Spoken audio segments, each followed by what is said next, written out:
Good day everyone, I am Teacher JL and now we are going to tackle about a new lesson. But before that, we're going to first have our exercise. Please follow my instructions and let's start. As you hear the music, march!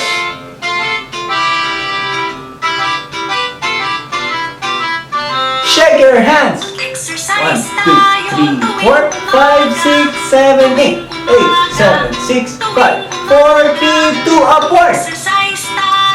4, 5, 6, 7, 8, 8, 7, 6, 5, to the sides! 7, 8, 8, 7, 6, 5, back to the front! 5, 6, 7, 8, 8, 7, 6, 5, and we're done. Very good, students. Clap your hands.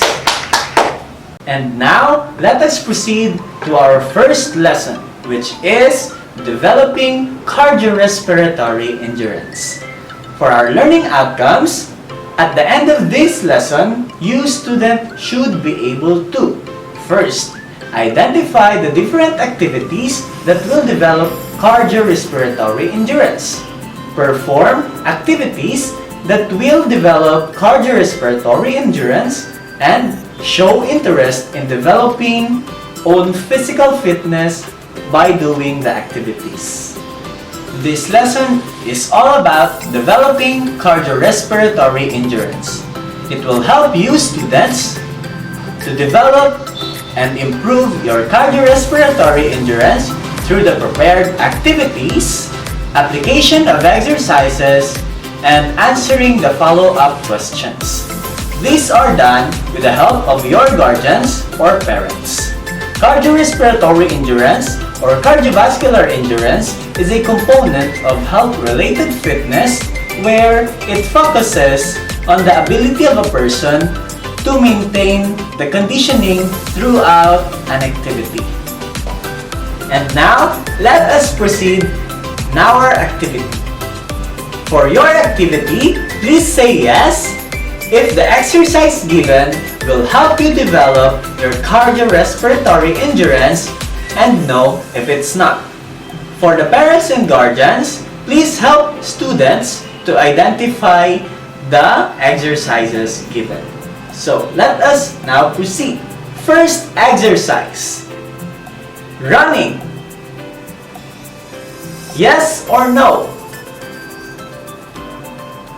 Very good, students. The answer is yes, because running is under the development of cardiorespiratory endurance. For the second exercise, swimming.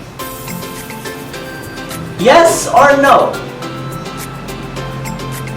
Very good, students. It is also yes. For our third exercise, planking. Yes or no? Very good, students. The answer is no, because planking is exercise for muscular strength and endurance. For our fourth exercise, weightlifting. Yes or no? Again, very good, students. The answer is no, because weightlifting is for muscular strength exercise. And for our last exercise, the staircase running. Yes or no? Very good, students. The answer is yes. I know that you have got all perfect scores. Give claps to yourselves. What is cardiorespiratory endurance? It is the ability of the lungs and the heart to work together to provide the needed oxygen and fuel to the body during sustained workloads. Examples of these exercises are jogging, running, walking, cycling, swimming, aerobics, rowing, stair climbing, and hiking.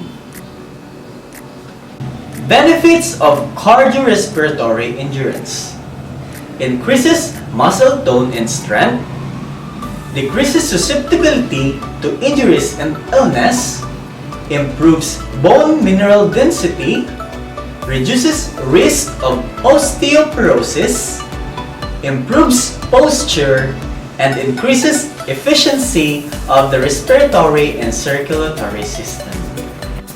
And now, let us proceed in application of exercises for cardiorespiratory endurance.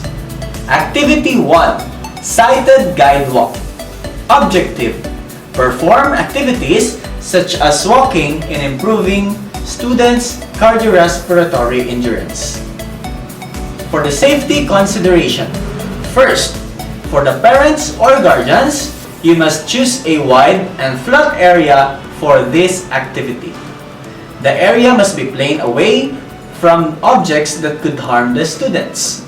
Next, in guiding the students, the parent or guardian can ask the student if he or she can continue in performing the activity. If not, the student can take a break and return after a sufficient amount of rest. Lastly, the student must be guided with his or her parents or guardian while walking around. Sighted guide walk. Procedures. For this exercise, let the student perform sighted walk for 5 to 10 minutes. The best suggested time to do this exercise is early in the morning. The student will hold the shoulder of his or her parents or guardian. The student will follow the sighted guide in order to walk in safe pathways.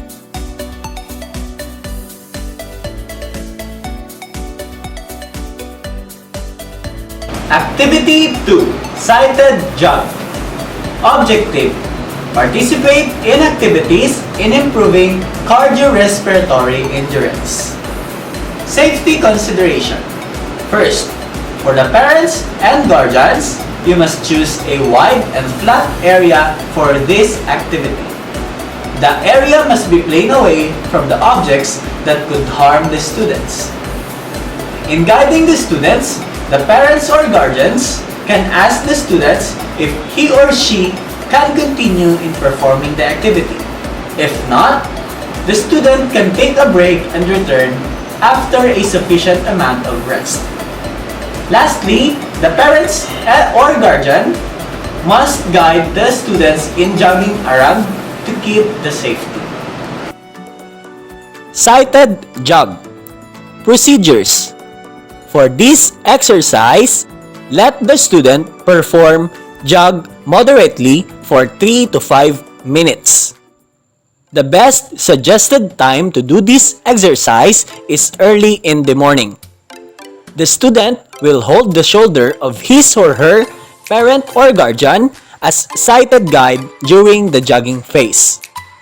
The student will follow the parent or guardian in doing the sighted jog activity. The parent or guardian will control the pace of the jogging. Before we end, let us have our assessment. For your assessment, please answer the follow-up questions with the help of your parents or guardians.